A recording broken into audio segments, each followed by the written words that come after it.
সন্তানকে বাধ্য করার একমাত্র দোয়াটি 3 বার পাঠ করে চিনিতে ফু দিয়ে খাওয়াই দিন, সাথে সাথে সন্তান বাধ্য হয়ে যাবে। সন্তান আপনার কথা উঠবে, বলবে, যা বলবেন তাই করবে।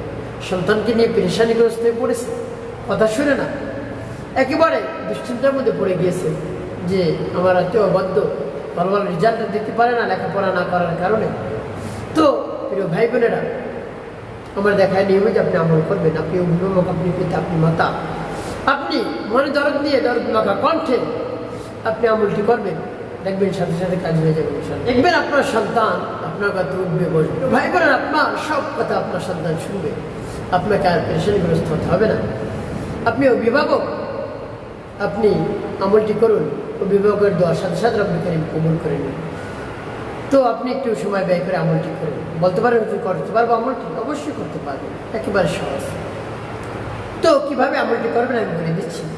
আমলের শুরুতে আপনার কাছে কিছু চিনি রাখবেন, অল্প কিছু 100 গ্রাম 200 গ্রাম পরিমাণ চিনি রেখে ডেকে রাখবেন। এরপরে উত্তমরূপে পবিত্রতা অর্জন করবেন। পবিত্রতা অর্জন করে পবিত্র স্থানে আপনি বসবেন। বসে জীবনের গুনার কথা স্মরণ করে ক্ষমা প্রার্থনা করবেন। আল্লাহ জীবনের সমুদায় গুনাহ খাতাগুলো মাফ করে দিয়ে অন্তরকে পাক পবিত্র বানিয়ে দিন। এরপরে 3 বার দিন সাল্লাল্লাহু আলাইহি সাল্লাম, সাল্লাল্লাহু আলাইহি সাল্লাম, সাল্লাল্লাহু আলাইহি সাল্লাম। ইস্তিগফার দুরূদ যখন পাঠ করা হয়ে যাবে, এরপরে আপনি সেই সূরাটি পাঠ করবেন বা দোয়াটি। ভাই বোন যখন পাঠ করবেন, এর পূর্বে রব্বে কারীমের কাছে বলবেন, আল্লাহ আপনি তো সব কিছু দিয়ে থাকেন আমাদেরকে, আমার এই চাওয়া পাওয়াটা পূরণ করে দেন না।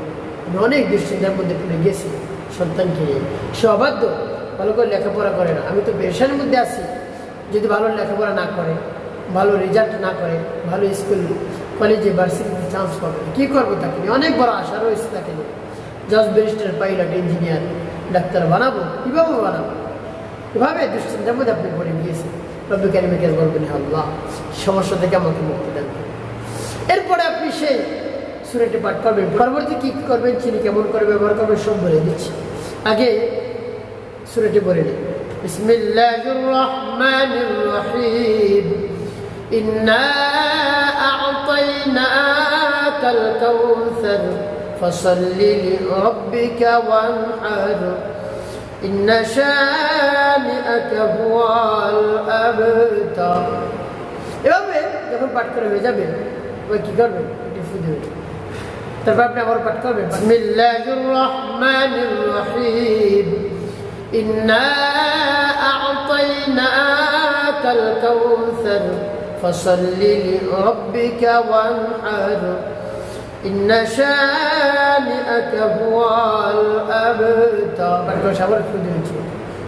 তারপর আপনি মনে দরদ দিয়ে আবার পাঠ করবেন, বিসমিল্লাহির রহমানির রহিম। ইন্না আ'তাইনাকাল কাউসার ফাসাল্লি লিরাব্বিকা ওয়ানহার ইন্না শানিআকা হুয়াল আবতার। পাঠ করে সবার পড়ে প্রিয় ভাই, কতবার এভাবে গুনে গুনে আপনি পাঠ করবেন? 3 বার, 3টে ফু দেবেন। শেষে নবীজি সাল্লাল্লাহু আলাইহি ওয়াসাল্লামের মুহাব্বত, ভালোবাসা নিয়ে আপনি 5 বার দূরে দূরে পাঠ করুন। আল্লাহুম্মা সাল্লি আলা মুহাম্মাদ ওয়া আলা আলি মুহাম্মাদ কামা সাল্লাইতা আলা ইব্রাহিম ওয়া আলা আলি ইব্রাহিম ইন্নাকা হামিদুম মাজিদ। আল্লাহুম্মা বারিক আলা মুহাম্মাদ ওয়া আলা আলি মুহাম্মাদ কামা বারাকতা আলা ইব্রাহিম ওয়া আলা আলি ইব্রাহিম ইন্নাকা হামিদুম মাজিদ। সাল্লি আলা মুহাম্মাদ ওয়া আলা আলি মুহাম্মাদ কামা সাল্লাইতা على إبراهيم وعلى آل إبراهيم إنك حميد مجيد. اللهم بارك على محمد وعلى آل محمد كما باركت على إبراهيم وعلى آل إبراهيم إنك حميد مجيد. وصل على محمد وعلى آل محمد كما صليت على إبراهيم وعلى آل إبراهيم إنك حميد مجيد.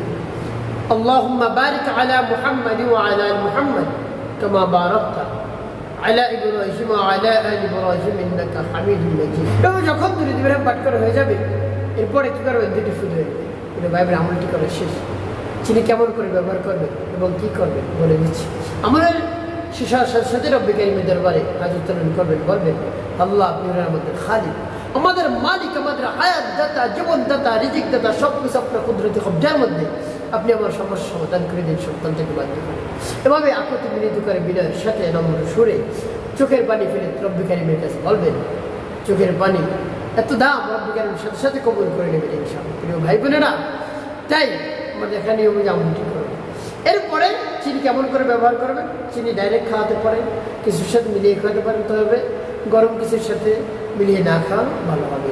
তো প্রিয় ভাই বোনের একটি কাজ করতে হবে, অসত্য নামাজ আদায় করতে হবে, মানুষের কল্যাণে খেদমত কাজ করবো, অবশ্যই আপনার জীবন সুখময় হবে, শান্তিপূর্ণ হবে ইনশাআল্লাহ।